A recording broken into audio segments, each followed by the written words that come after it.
ఆత్మస్వరూపుడా నా యేసయ్యా నీ ఆత్మతో నన్ను నింపుమా నీ ఆత్మశక్తిని నాకు సగుమా నీ ఆత్మశక్తిని నాకు సగుమా పరిశుద్ధాత్మ దేవుడా నీ శక్తితో నింపుమా పరిశుద్ధాత్మ దేవుడా నీ అగ్నిని పంపుమా పరిశుద్ధాత్మ దేవుడా నీ శక్తితో నింపుమా పరిశుద్ధాత్మ దేవుడా నీ అగ్నిని పంపుమా పరిశుద్ధాత్మ దేవుడా నా పెదవులు కాచుమా పరిశుద్ధాత్మ దేవుడా నా పెదవులు కాచుమా పరిశుద్ధాత్మ దేవుడా పరిశుద్ధత నీయుమా పరిశుద్ధాత్మ దేవుడా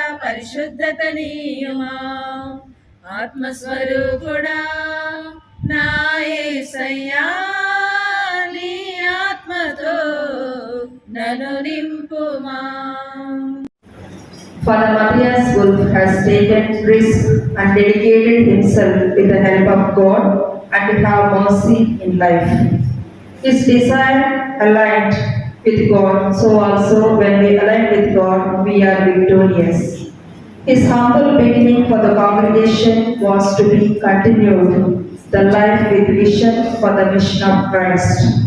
His desire was mainly to become as a Jesuit, to follow God's desire.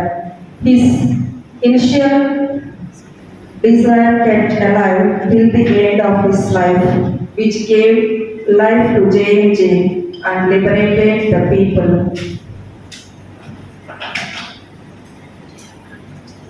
We found the Spirit who moved Jesus, the apostles, in the same Spirit who moved our founder Father Matthias Wolf to revive the faith of the people and liberate people from oppression through education. Thank you.